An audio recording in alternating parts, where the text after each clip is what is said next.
I'm excited. I got these two PSPs from Japan on eBay. They were listed as parts and repair, but I'm kind of hoping they work. I want to take a look at these two PSPs, see what's wrong with them, see what I have to do to repair them, and also introduce a new segment to the We Deem channel I call We DIY.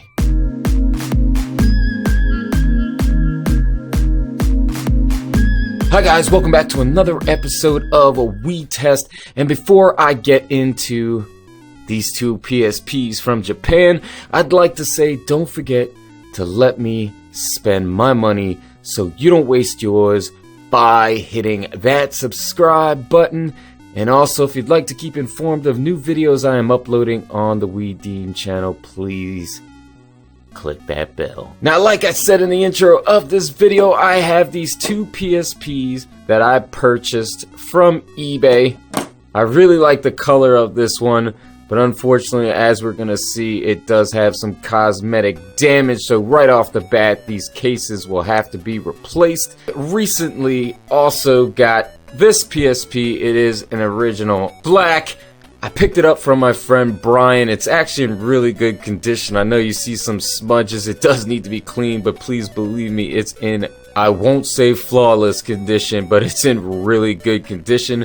I did also get a couple of games with it, and if you're interested to see what those games were, you can check out my Instagram at We Deem channel. Head over there, click the follow button, and you can see all sorts of things that I pick up that are game and tech related. But I'm going to use this PSP to kind of test these PSPs and see if they work. And if they don't work, I'm going to try my best to find out what's wrong with them. And then we're going to also order parts to try to repair them. But let's take a look at this white one first. And this one is the sparkly white version of it. As you can see, the glitter here. I do rather like this case. I know I used to want the one that had the Darth Vader in the back here. It's been a long time since I had a PSP, and believe me, I'm excited to have one. I got these before I purchased that other one. As you can see, the case on this one doesn't look too bad. I mean, there's not a whole lot of scratches or any surface damage. I know it's kind of hard to see in the camera, but the screen does have scratches, as you can see, and a lot of smudges. And it also came with the battery compartment cover missing, unfortunately. This is a PSP 3000, so when I do go order a case, I'm gonna have to order a 3000 case. So let's see if the tray opens properly, and it does. Nothing in there looks damaged. If I get this to start, we're obviously gonna put a UMD in here and see if that works, see if it pops out properly. The actual USB port, from what I can see, does not look damaged at all. And here's your Wi-Fi. The buttons feel pretty good. I mean, they don't feel bad or damaged. They feel like they should. The analog stick feels pretty good. We won't know if it works until obviously we get this thing powered on. Everything overall looks good. Even the charging port doesn't look damaged at all, as you can see. I really love the color of this, but as you can see, unfortunately, this case is badly damaged, badly scuffed. That's unfortunate. It'd be kind of nice if I could find a replacement case that looks just like this one, because I really like this color. This is actually my favorite color. The buttons on this one feel good. That analog stick does not feel as good as that one, but it does not feel like it's broken. It just feels like it kind of gets stuck up at the top there, but the buttons feel good. Those feel good. Let's take a look at the charging port up here.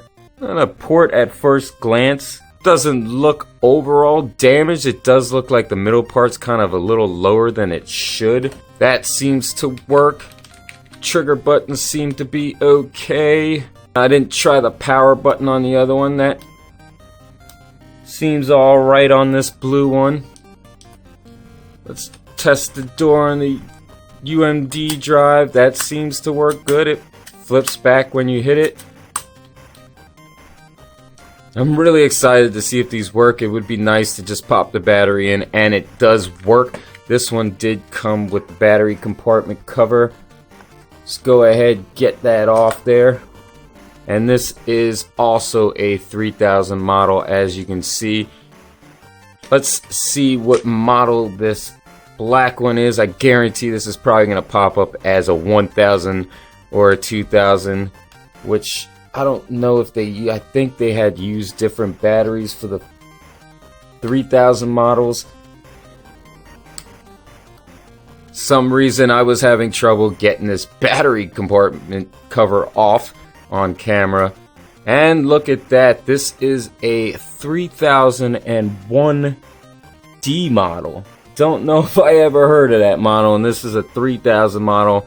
Let's see if the battery will work on this. I think at that model they have to. I don't think they would change the battery too much. And let me put it in right. And it does look like it fits in there. Let's see if this guy will power on. Let's go ahead and hit the power button. We did get a light.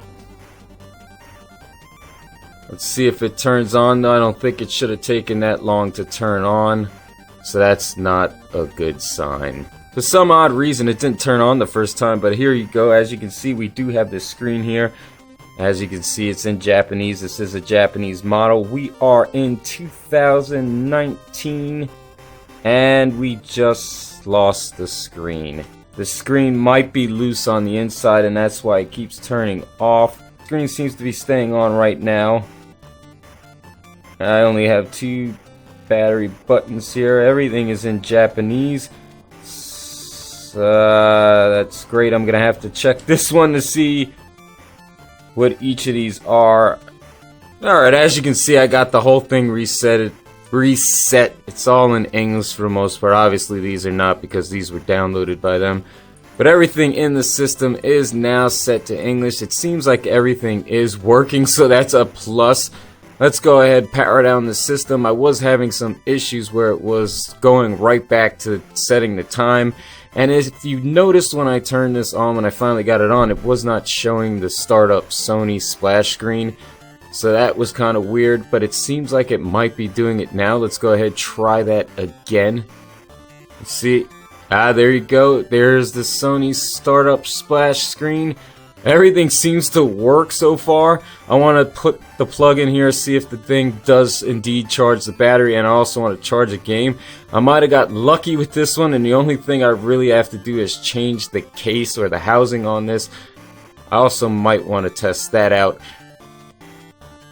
But the last time I tried to change a case on a PSP, and that was my last PSP, I don't know if I got the wrong size case or I didn't put the things in there right, but this part was pushing on the screen and caused a really bad blemish or mark in the screen, and obviously that turned me off. So I sold it to somebody.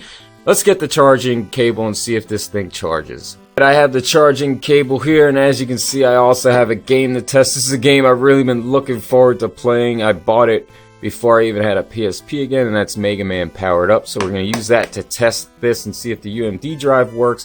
Let's go ahead, plug this in, and see if we get charging.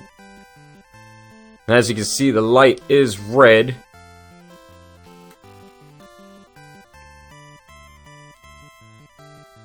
But the PSP itself went off. Hold on, it went green. Now it's gone back orange.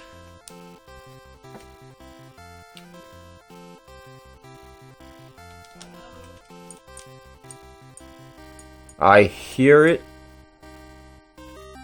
but now I don't see anything on the screen here.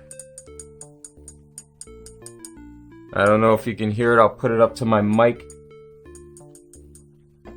You can hear it going, but you see nothing on the screen. Let's take that out. See if the screen comes back on. Turned it off, turn it back on. There's the screen.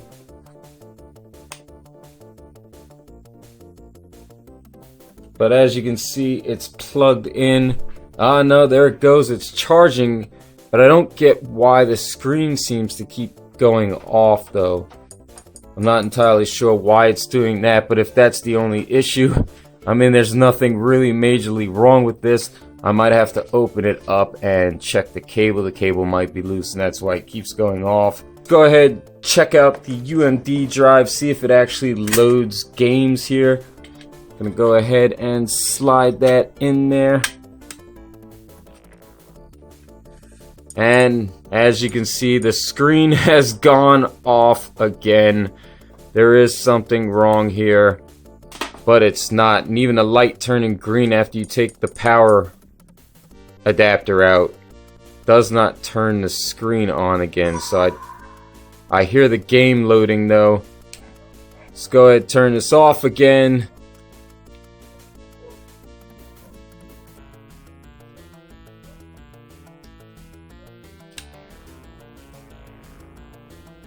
As you can see, the game is loading. Let's go ahead and test the buttons while we're in here. Begin game without creating system data. Yes, there's no memory card in here. Let's go.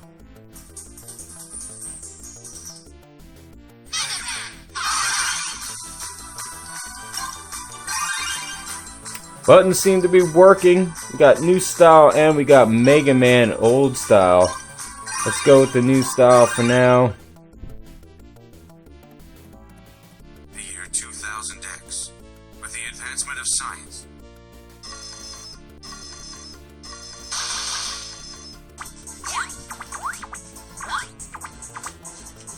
I don't know if any of those buttons are actually supposed to do anything. Right now, these two are just jumping. And the screen went off again. So there goes the major issue with this one. Let's move on to the white one. I'm going to have to, when I get this apart in that new segment I was talking about, we're going to have to check the screen cable on there because it keeps going off. Alright, here we go. We got the white one. I put the blue panel on just to hold the battery in place. Let's go ahead and try to power this guy on, see if we get power, and we did get a green indicator light here.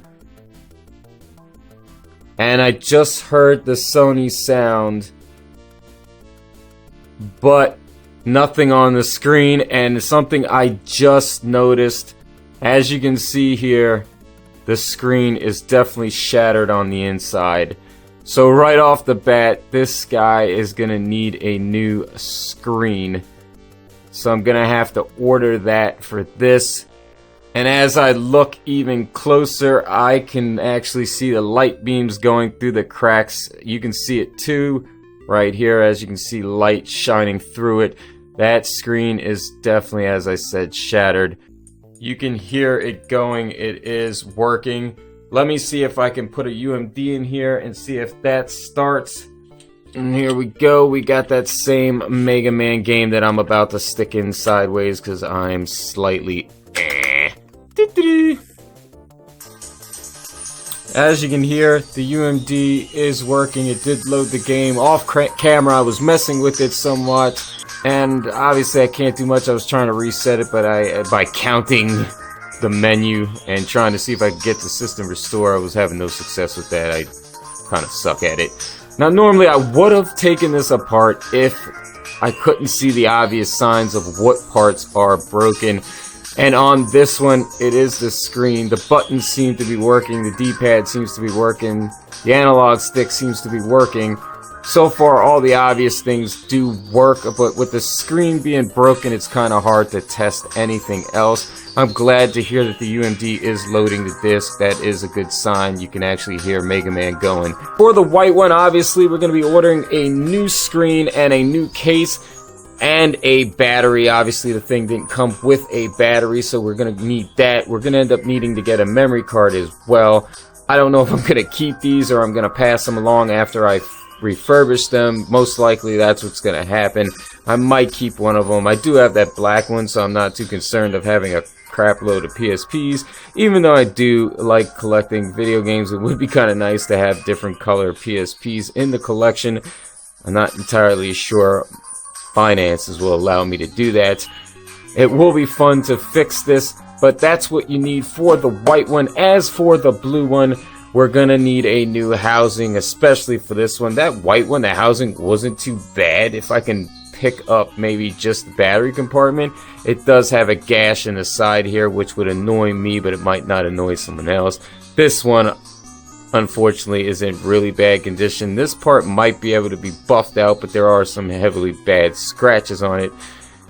This is going to need a new battery, and when I do get this open, we're going to have to see if that cable can be fixed. If it cannot be fixed, this one will need a new screen as well. But those are the two PSPs that I got from Japan on eBay. I think they both cost the same thing. They might have came from the same seller. I come to like 16, 17 bucks in total per unit. That's not a bad price to get a PSP that for the most part isn't in all that bad condition. This one, for the most part, everything seems to work on it.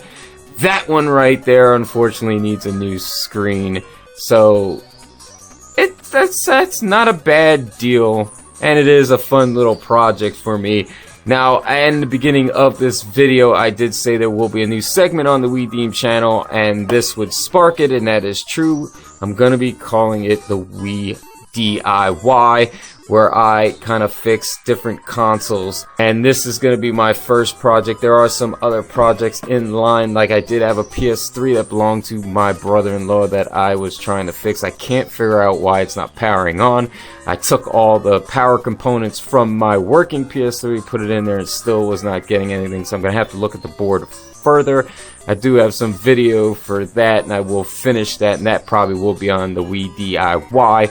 So if you're interested to see what happens to these two PSPs, don't forget to click that subscribe button and click the bell to keep informed of that video being uploaded. If you have any suggestions on what I should do to these two PSPs, where I should get parts, which places you think are the best places to get parts, please do let me know in the comments down below. I'm always interested to learn from you guys as much as I'd like to share my opinions. If you liked what was contained in this video, as always, click that thumbs up. If you thought the video sucked and was not interesting at all, thumbs down as always.